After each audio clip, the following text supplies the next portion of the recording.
Hello everyone and welcome back. Thank you for watching my videos. This will be, I believe, video tutorial number 4 on timing pushes, and I'll also do a 5th one.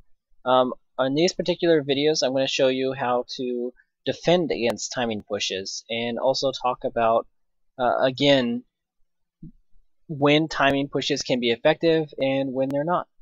This is going to be a 2v2, as I said in, I believe, my last video, and I think it was the 3rd video, if I'm not mistaken.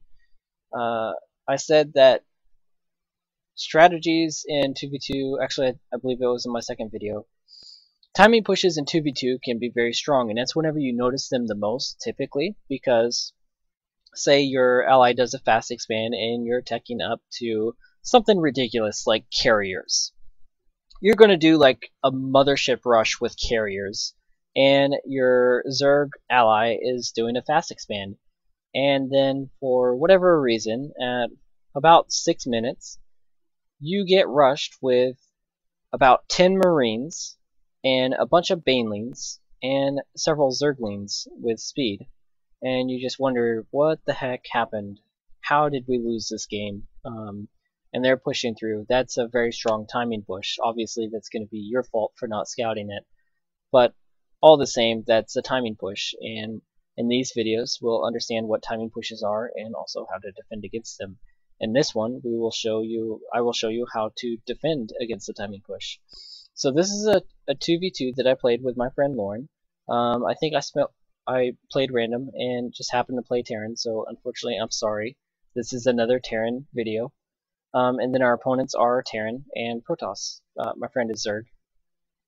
So we'll get right into this.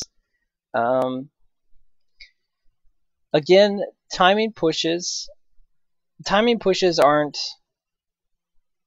going to always end the game in your favor, and that's important to understand that. Timing pushes are just something whenever you scout your opponent and you respond accordingly by doing a specific type of timing push that is good against that particular build that your opponent is doing, then obviously it's going to be in your favor, and it's not likely to end the game. You typically don't do timing pushes to end the game.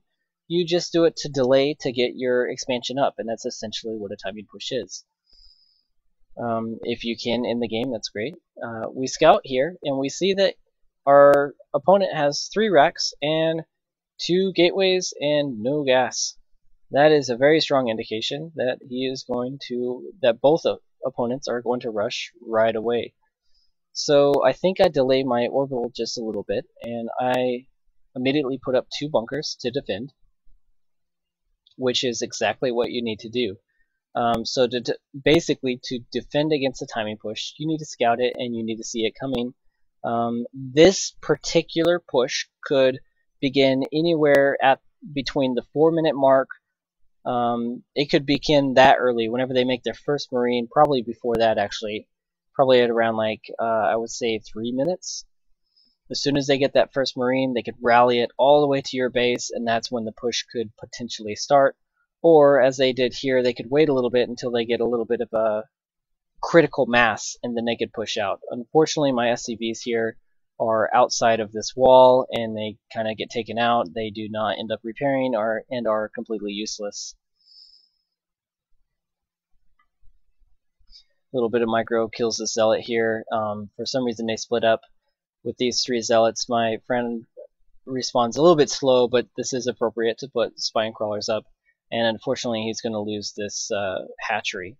Now for some reason they did not try to push in to my base, and I threw up 2 more bunkers as a precaution. Now let's look at this. He starts with about 11 Marines, and I throw in just 2 Marines in here, and he's left with, I think it was 3. Obviously, he's kind of overcommitted. He should not have done that. So that's essentially how you defend against a timing push. Just scout it, know that it's coming. You want to look for indications of whether they have early gas, whether they have 1 gateway or 1 barracks, and where else they might be going with that. Like if they only have one barracks and then no gas, and you don't see any other barracks, and it's at about, I think, like the 2 to 3 minute mark, you might get a little bit suspicious. They might be doing a fast expand, something like that. And so it's very important that in order to defend and also execute timing pushes on your own, to read the enemy player and just respond in the best way possible. That's really what a timing push is.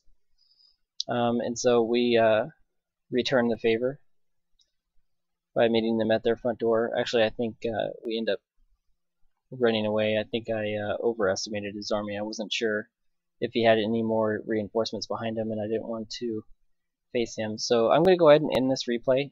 We do end up winning this game. The push that they did was actually very effective. It really did put us behind, even though we defended against it. It put us behind because I lost several SCVs initially. That was my fault. They should have been behind the line. I shouldn't have tried to move them up. So we were behind. We just ended up coming back. I